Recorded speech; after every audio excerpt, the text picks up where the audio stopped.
जाते जाते पहुँच मथुरा धाम में उत्सुका हो, न्यारी शोभा वर नगर की देखना मुग्ध होना। तू होवेगी चकित लख के मेरु से मंदिरों को, आभा वाले कलश जिनके दूसरे अर्क से हैं। कड़ी शब्दों का अर्थ देखेंगे हम लोग। जाते जाते, तो राधा जी यहाँ पे पवन से कह रही, हे पवन, इस प्रकार जाते जाते, चलते चलते पहुँच मथुरा धाम, तुम मथुरा नगरी को में पहुँच जाओगी। उत्सुका हो, जब तुम वहाँ पहुँचोगी तो बड़ी उत्सुक होगी।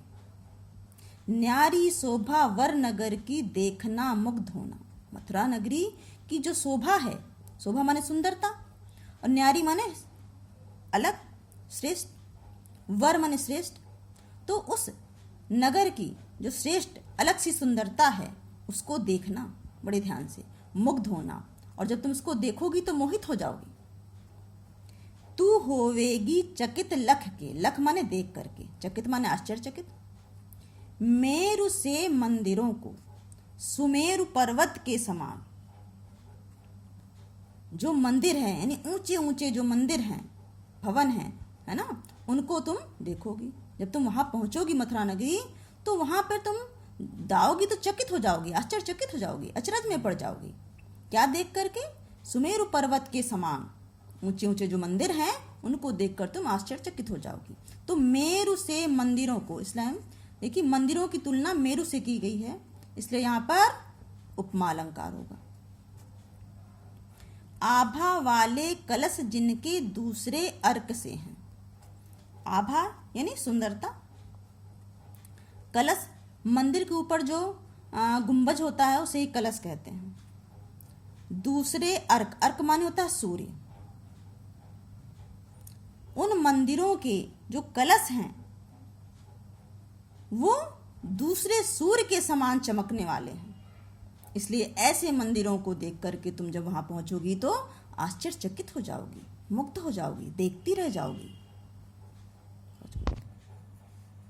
आगे, देखे पूजा समय मथुरा मंदिरों मध्य जाना, नाना वाद्यों मधुर स्वर की मुग्धता को बढ़ाना, किंवा लेके रुचिर तरुके शब्दकारी फलों को, धीरे धीरे मधुर रव से मुग्ध हो बजाना।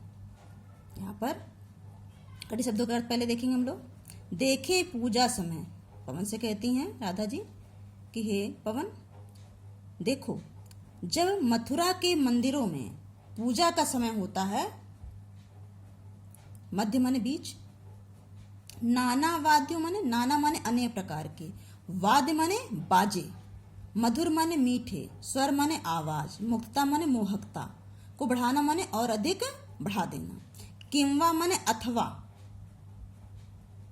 लेके माने लेकर के, रुचिर माने सुंदर, तरु माने पेड़ वृक्ष, शब्दकारी यानी आवाज करने वाले फलों को, फल पेड़ों के फल, जो ऐसे फल जो आवाज करते हैं, धीरे धीरे मधुर रव, मधुर माने मीठे, रव माने आवाज, मुग्ध माने मोहित होकर, बजाना माने आवाज निकालना। और देखेंगे इसके बाद हम, देखे पूजा समय मथुरा मंदिरों मध्य जाना। हे पवन, राधा जी कह रही हे पवन, जब मथुरा के मंदिरों में पूजा का समय होता है तो उस समय तुम उन मंदिरों के बीच में अवश्य जाना। नाना वाद्यों मधुर स्वर की मुग्धता को बढ़ाना, उसमें मंदिरों में नाना प्रकार के वाद्य यंत्र बज रहे होंगे, तो वाद्य यंत्र में क्या होता है, हवा की सहायता से वो और अधिक मधुर हो जाते हैं। तो इसलिए कह रहे हैं उस समय जब पूजा हो रही हो तो मथुरा के मंदिरों में जाना, और जो वाद्य यंत्र बज रहे होंगे उसमें उनकी सहायता करके उसके मीठे स्वर की मोहकता को तुम अपनी सहायता से और अधिक बढ़ा देना। अथवा, किंवा यानी अथवा, अथवा दूसरा उनको बता रही हैं कि लेके रुचिर तरुके, जो सुंदर सुंदर पेड़ हैं, शब्दकारी फलों को, तो बहुत से ऐसे वृक्ष होते हैं जिनके फल में बीज होते हैं और वो जब हिलते हैं तो उसमें क्या होता है, आवाज निकलती है। तो तुम ऐसे सुंदर पेड़ों के फलों को प्रयोग करना।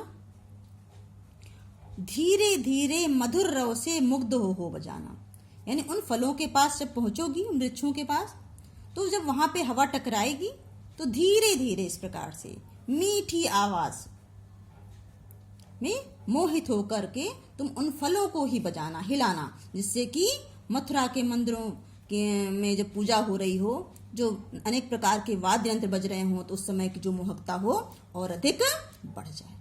उन वाद्य यंत्रों के द्वारा तुम उसकी जो मधुरता है स्वर की, उसको और अधिक बढ़ा दें।